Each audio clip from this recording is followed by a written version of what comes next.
Best of mornings to you all. How are you today? I'm pretty good.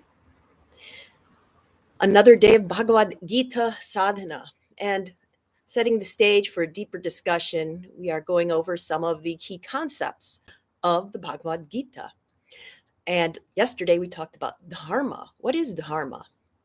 And today, another very key concept, karma. And part of the reason I'm bringing this up now is the first two words of the Bhagavad Gita are dharmic kshetre, kurukshetre. So dharmic kshetre means the field of destiny or dharma, and kurukshetre is the field of the kurus. And you might think, what does that mean? The kurus are the family that is now divided in civil war. And this is where investigating Sanskrit beyond the more literal meaning can really be useful. The root of the word kuru, the family name, means to do, action, which is, as many of you know, highly linked to the word karma. In the West, we have a very simplified understanding of the term karma. We have an idea that it's got to do with cause and effect. But there's actually so much more. We could spend a whole weekend just talking about the subtleties of karma. But for today's purposes, let's just go with the idea that, so kuru, to do, is the family name of those fighting in the Civil War. And the fact that it is a family name, an ancestral name, can give us a clue that this relates to past karmas that are now coming to fruition. In fact, the field of Kurukshetra has seen many battles that have to do with, guess what? Ego, like the blind king who starts narrating the Bhagavad Gita. One of the battles that has happened previously on this field is ultimate ego. Two great rulers had the same name, and one decided he couldn't stand the thought of somebody with his name becoming as or more famous than he. So they had a battle so that only one person would survive with the name and the fame. Ego. It was a very long battle, by the way. But jumping to now, in the start of the Gita, what we're looking at is past actions, kurus, the ancestral actions we may have learned from our parents, learned from our lineage, learned from our culture, that are still in our lives, even if they're unnecessary. So we can look at this idea of karma here as the result of the past choices, not just of us. See, we have this idea, if I'm good, then good things will happen.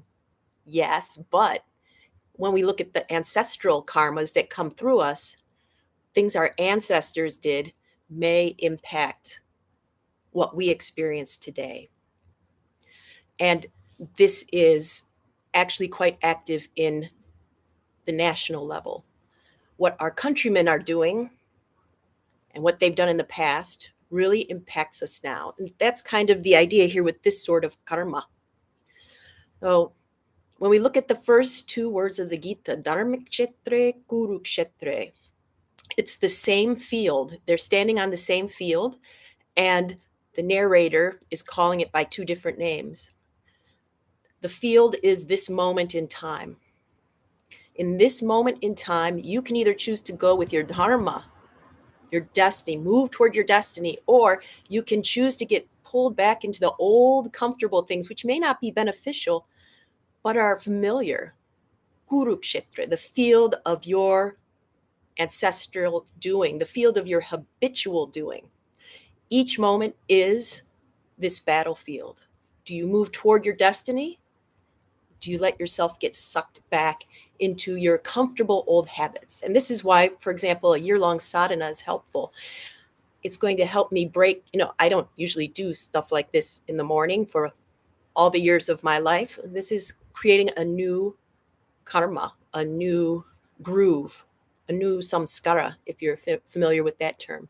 So today, as you meditate, I invite you to again do the Dharma Pravartana Mudra, the one with the thumbs and then the hands kind of curving down around the thumbs, right at the solar plexus, as you understand it to be.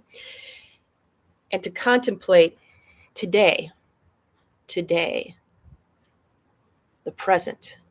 Are you going to consciously move toward your destiny, or are you going to default to what you've always done?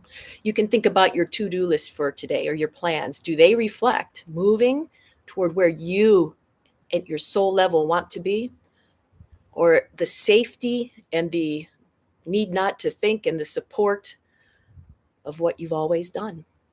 Maybe what your family has taught you to do, your nation has taught you to do. Deep stuff. Let's start with our posture.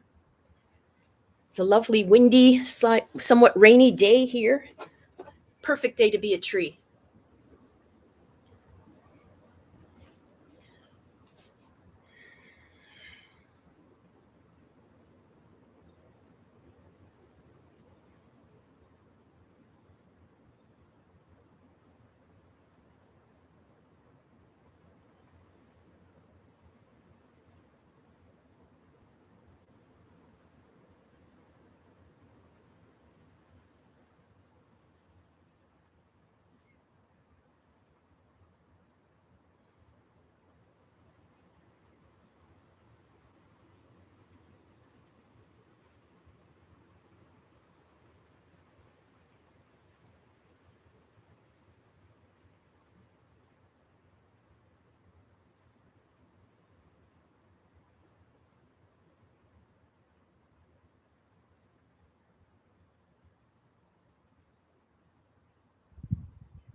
Let's switch sides.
And time now for the meditative practice.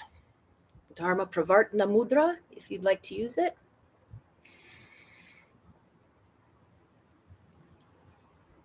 Let's go.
coming back.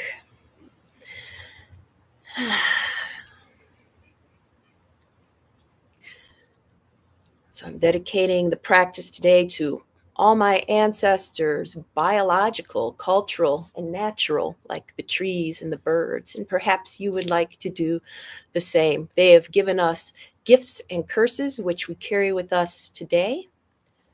But from today on, with this new consciousness, we have a choice as to how we'll use them. I hope to see you tomorrow for more exploration. Until then, be well.